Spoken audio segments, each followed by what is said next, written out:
Hi guys, talking to you today from um, my garden. As you can see, the house is over there. You can see in the distance, and here we have Dave and the pond. In the background, you see loads of all those quince trees. We've got, I think, 24 quince trees, but they're not. They don't all fruit because some of them are in the shade. Some of them have got a kind of blight, like dots on the feather, dots on the leaves. So yeah, we're making quince jam this year. Um, I picked a few brambles today. Picked some figs. Figs are ready. We've got loads of apples, mainly those small sour ones. And you can can those, or you can cook them, make some kind of jelly, and preserve them. Yeah, so that's not what I'm going to be talking about today. So, people have asked me in the past. I'm just kind of replying to what people have said recently. Um, Tell us about your life. There's nothing much to say. Everything is in kind of limbo at the moment. And I don't know, sometimes I want to talk about my personal life, but sometimes I don't because there are people listening that, you know, gossip, want to find out information about me, and I don't really want them to know, you know. You might say, well, it's a bit difficult if you've got a YouTube channel. No, it isn't.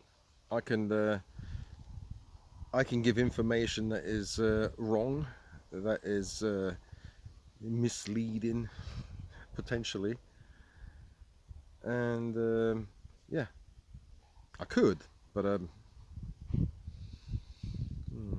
would find it difficult to do that. I don't like lying, I don't like even those white lies. I don't like.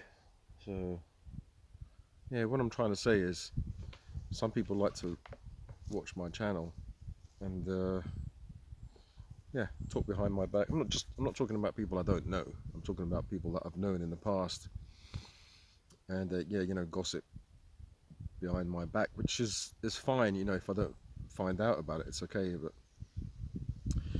most of my relatives, family, and people that know me always thought I was crazy anyway, because I never worked for so many years, and so um, not that they rejected me. It seemed as though I rejected them, but I didn't. It's just that I find it difficult to growing up socializing. With my parents, I didn't really. There was a certain period of time, a certain point where I stopped going to family gatherings and things like that. Yeah, so, and I didn't work for so many years, so people did think I was, something wrong. Maybe not weird, but they probably won't say it, but I'll say it. They've got a weird son. He never goes out, doesn't have a girlfriend, doesn't work, doesn't bring in any money. So, you know, I bet you, like, some maybe relatives must have thought, they felt sorry for my parents because they couldn't have children. When they did adopt the son, he turned out to have mental health problems. So yeah, yeah, I assume they must have thought like that. Um, all I can say is nobody wants to have mental health problems, you know. And touch wood, I'm better off than most people. I do have ADHD, social anxiety, depression, stroke anxiety. That's why I'm taking medication and have done for 31 years. Um, and after all this time, like 40 years, that I've been away from um, society, it's like I'm like Tarzan, when they shaved him down and then put a suit in him, and he tried to, if you know the story of Tarzan, they kind of captured him, And a bit like, that King Kong. You become like, well, not you become. In the story of King Kong, he was like a circus attraction, and then he rebelled. He went nuts, and then they killed him. He climbed on top of the Empire State Building or whatever in those old movies.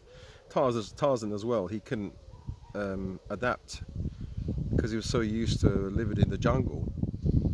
And kind of similar idea with me, because I haven't been able to. I don't know how to adapt to. I know what normal society is by looking on the internet, looking at TV, and but when I hear people talk, oh yeah, I went to this barbecue, went to the party. Um, this person's got this wife or girlfriend or husband. They go to these classes. I don't know, cinema, theatre, whatever, social gatherings, and I've never done that. What have you done with your life? Well, you work it out for yourself. If you don't do those things, what do? You become an introvert and you start thinking about things because you've got loads of time. You've got loads and loads of energy, loads of time, and you start thinking about things, weird things. I mean, your mind has to go somewhere. You have to think about something. And so, when I was about 19, I started to get interested in meditation. And I practiced kind of an old Christian mystic meditation. You put your hands together and you pray, and you that's all meditation. You stay in the moment. And Louise asked me, hi Louise, I'm not sure if I've replied, how do you meditate? I'm not an expert or teacher or anything, but I'll give you my just a basic idea of what I think meditation is or could be.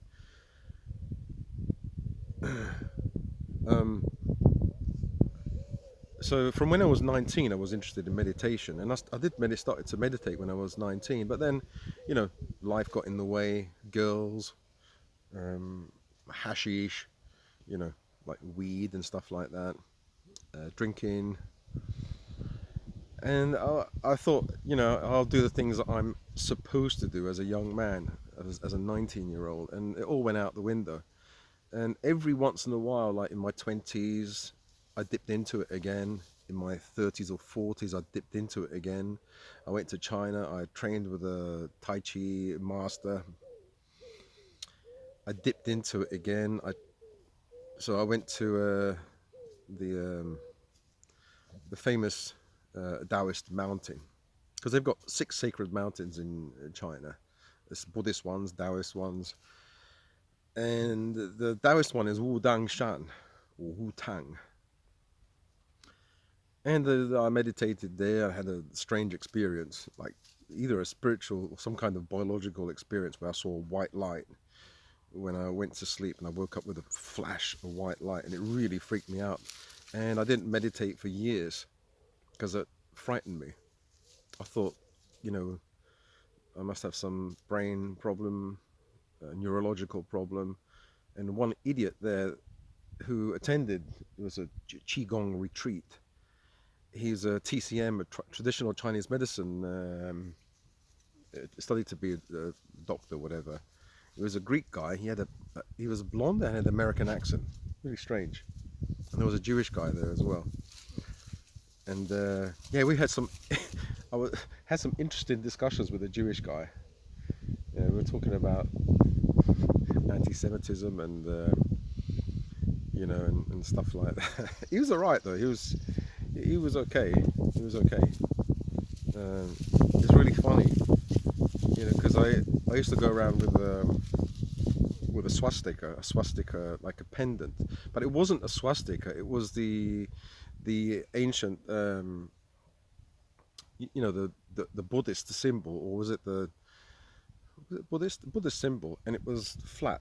So it was like this, flat, not on its side, because then the Germans, they adopted it and they put it on its side. But originally, it's not from Germany, and originally it was, in the 19. You can see pictures of in the 1920s. You had football teams or athletic teams in Europe that had the swastika, that not that way, but flat like this, not on its side. And it symbolizes, like, I don't know, it's a good luck charm or power or protection or something like that. Um, so he saw it. He said, "Do you know what that is?" I said, "Yeah, I know what that is." And he said, uh, "Don't you like Jews?" Uh, I said, "Yes and no. I like the ordinary Jewish man and woman, but certain people in positions of power and influence, are a bit iffy. But that's not. It's not. Um, not just Jewish people. You have blacks and whites, and But if you're going to ask me specifically, so the answer was yes and no. And so the discussion was really weird. He was a he was a lawyer, I think, and that year he'd lost in stocks or shares or whatever $500,000. He'd lost that only in 1 year. I don't know if he's telling the truth or whatever, but we had some really funny. You know, it can only happen in China because, like, in China they don't really care about political correctness and stuff like that. So I'd said jokes with him that there's no way, I'd be too afraid to say in the West. So I'd say things like, "Why do you guys always look the same? All look the same?" And he said, "You bastard," or something like that. I don't know. Then he would say, Do you know that your Jesus is a Shylock? No, not Shylock. The word that sounds like kite."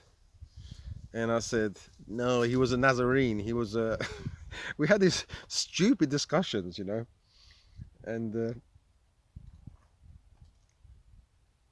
yeah. Anyway, it was very weird, talking to him, because I've never had any Jewish friends. I wouldn't really call him a friend, but the period that I knew him, we got along okay, and we joked about things that you shouldn't really joke about. Like, he would tell me that he said, "Oh, I hate this. I hate racism, anti-Semitism," and he told me that his father would regularly say the N-word. He says, "I hated my father for saying that." So I would say to him, "Hey, sounds like an interesting guy." He frowned at that, and I said, "Yeah, well, you guys love your mothers, don't you? So it's just that's a Freudian, it's a psychological thing. You hate your father, you love your mother." Bloody hell, the discussions we had were, like, as I said, really weird, and things like really politically incorrect. But it was when you live in China, it's a weird situation, because if you're around foreigners or Westerners, we're called foreigners, you are the odd one out. So if you have one Jewish person, one Italian person, like one black person, you guys are the odd ones out. Like, and so you have to kind of forge these kind of friendships. Not that I wouldn't have forged a friendship with this Jewish guy anyway. It's just that I don't meet people usually in the West. Funnily enough, I met more people in China than I did in the West. I met this Jewish guy. I never meet Jewish people in the West, but neither do I meet any other people. So yeah, that was really interesting. So at least I can say I met one Jewish guy and had him. It was friendly enough. But yeah, he was, I don't know. He was a bit funny. I don't know. I didn't really like him, and I didn't dislike him. It's, you know, there are reasons. You can see he felt superior. Like, he was saying things like, "Yeah, they they gave us the worst job, you know, usury, you know, to become people who lend money, and we became the best at it, you know, and we own the banking system and things like that. I said, oh yeah, all right. So he said, what do you think about Hitler? You know, because I had the swastika set, and I said, look, I'm not the N word, Nazi, but it's seen as you asked me about him, and I said, did you know he was a vegan and he loved dogs? So I said, on those 2 points, I agree with him. I love dogs, and I eat a kind of plant-based diet. What about all the other things he did? And I said, well, the problem is you can't question what he did or what happened in the Second World War. So I don't know. I said, you have me over a barrel. You know, we can't ask these questions because it's anti-Semitic. And he agreed. He said, you have a point. He said, you have a point. And so, well, we had to study. You know, this is just in between the study. We had some time, and then he would go off with the other guy, the Greek guy, and you know, I was left on my own. But going back to Louise, what you asked about meditation, in my little brain, what I understand is, in the past, I did read books, and people used to talk about one pointing, and I see meditation as two types of meditation. You have the one and the zero. Yeah, and see, that's racist as well, apparently. Okay is racist. I don't know why. I mean, soon they'll be saying the sun is racist because God knows, they'll find the reason why the sun is racist. You know, God must be racist, the Bible is racist. Oh, you're pathetic. Why are you saying that? Well, because in the Bible, God says, I am that I am. And that sounds too white, because it should be, I is what I is. That's a joke, but yeah, sometimes you say jokes and people don't understand. You know, I once said a joke to this lady. She was one of those like stuck-up feminazi white, like middle-class women, and she says, you don't like women, do you? And I said, yeah, I like women. And she goes, what was the joke? Something like, you know, you're not fond of them or something.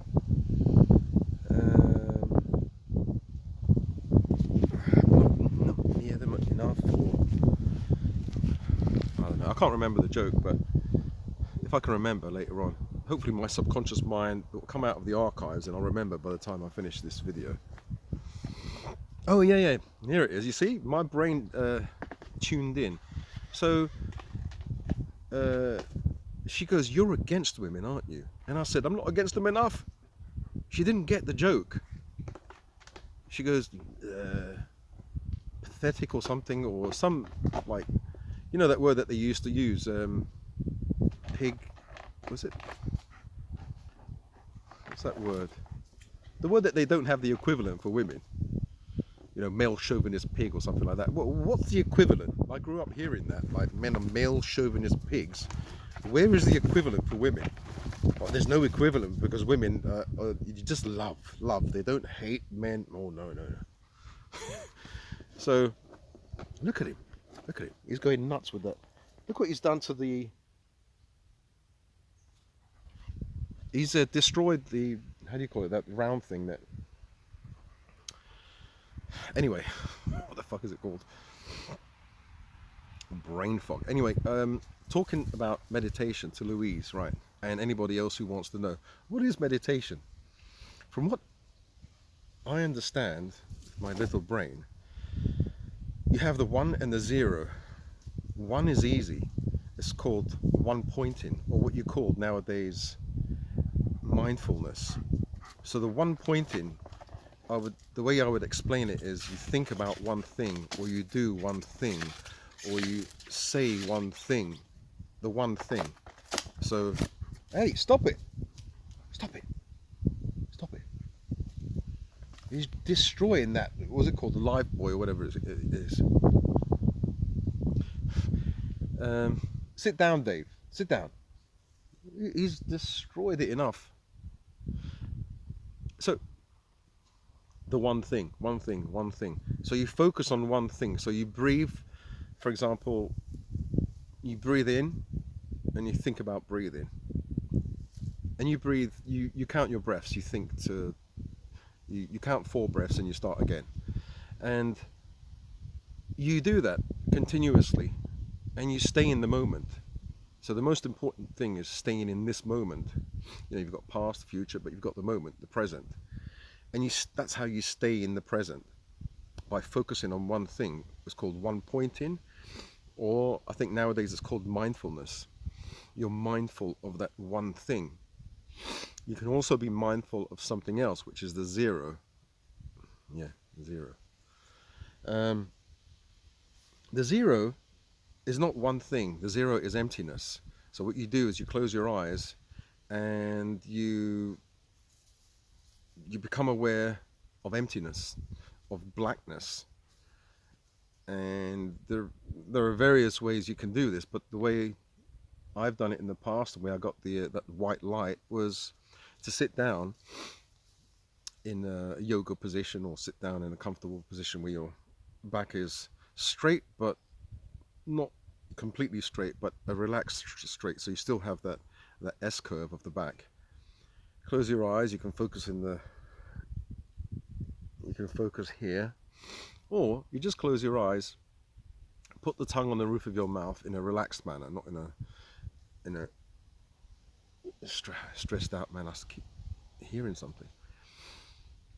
And you focus on your body, on your lower dantian, which is just below the belly button and about 2 or 3 inches inside. And you imagine that's like a little black hole, like a universe, and that grows bigger and bigger and bigger, and it encompasses all your body and the whole room, and then the whole house and the whole world. And so you disappear into this blackness and you're just a speck of consciousness or light. So this consciousness or speck of light, it could move outside your body. You know, you do that obviously before you disappear, or it could just be done this way. There's various ways. So basically, your awareness, you become pure awareness, like consciousness, or you become aware that you're aware, but aware of complete emptiness. There's nothing. So there's 2 ways, the 1 and the 0. I'm not sure which is real meditation and which one is like concentration. There's, you know, when you know what's real meditation, you know, when you walk, for example, and you count your breaths with each step, that's a kind of concentration, isn't it? When you lie down and you listen to, I don't know, guided audio, that's hypnosis or relaxation. When you focus on emptiness, that could be like a kind of focused concentration. So what's meditation then? I don't know. It's one of those. Each of those, I think, have affect your brain in a different way, and you get into a different brainwave state. When you're relaxed, it's a different state to when you're sitting upright and become completely aware. It's not relaxation, you become super aware. And so when I've meditated in the past and I open my eyes, everything looks fresh, new, and as if I've never seen it before. Everything, my awareness is like super sharp.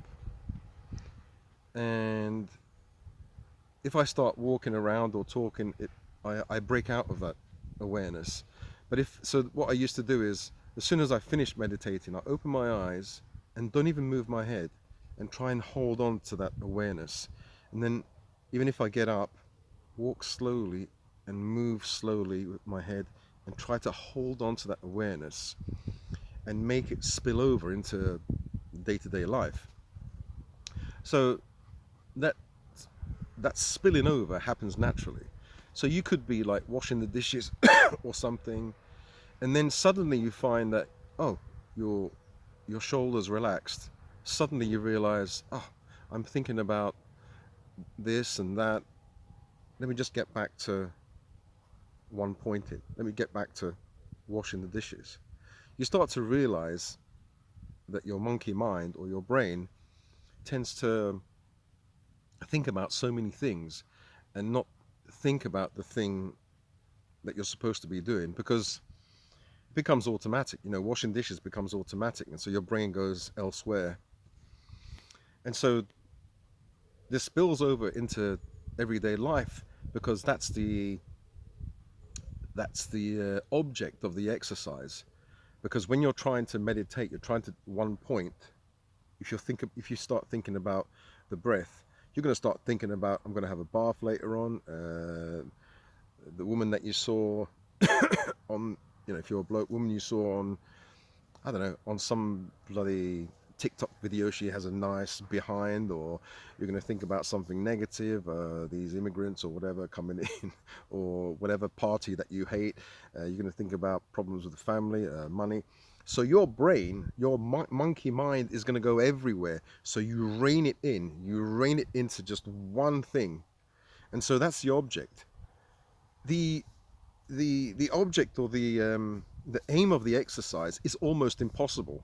So what you're doing is you're training your mind to do something impossible. It seems impossible anyway, because you can actually, when you think about it, when you meditate, if I think about it, the times that I've actually been completely focused on that thing after about half an hour of meditating, there's probably been just a few seconds. A few seconds, maybe 10, 20 seconds of pure awareness. So you're doing an exercise that is impossible.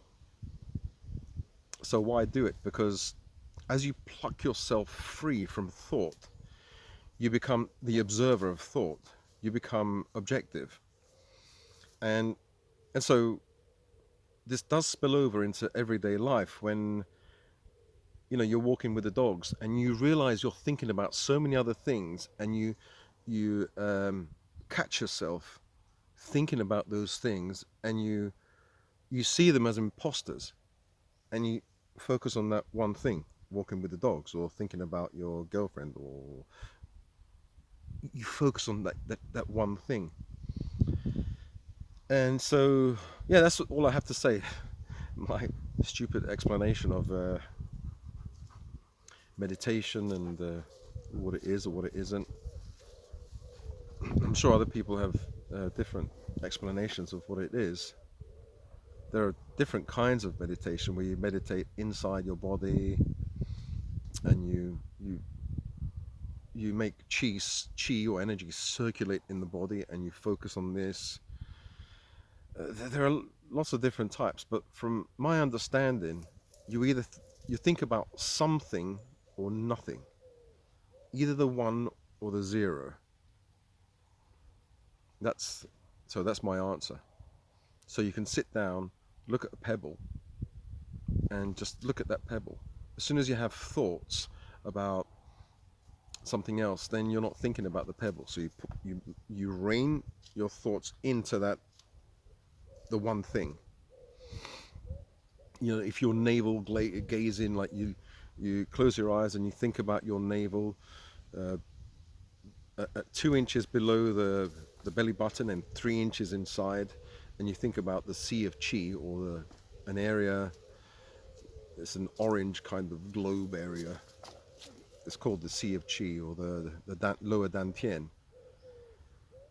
And you just think about that. As soon as you start thinking about lottery tickets, or Nigel Farage, or Tommy Robinson, then you know that your monkey mind is taking you away. You rein yourself in to the feeling of this orange globe inside your belly. So that's all it is. It's a reining in of thought and a taming of the mind. Once you tame that mind, miraculous things can happen. Yeah, people have told me in the past. I've had some people say, like some of my commenters, they say, yeah, I meditate every day and I'm in contact with my higher self. But when I ask, what is it like to be in contact with your higher self? No reply. So either the person is lying, or maybe, I don't know, we're not allowed to know these things, or maybe they didn't receive the message. They don't look at the messages. I think you guys know who it is. It would be nice, you know, if other people, if they talk about their meditation experiences, how does it feel to be in contact with your higher self? You know, what exactly do you mean? But you know, people say things and then they run away. They don't reply.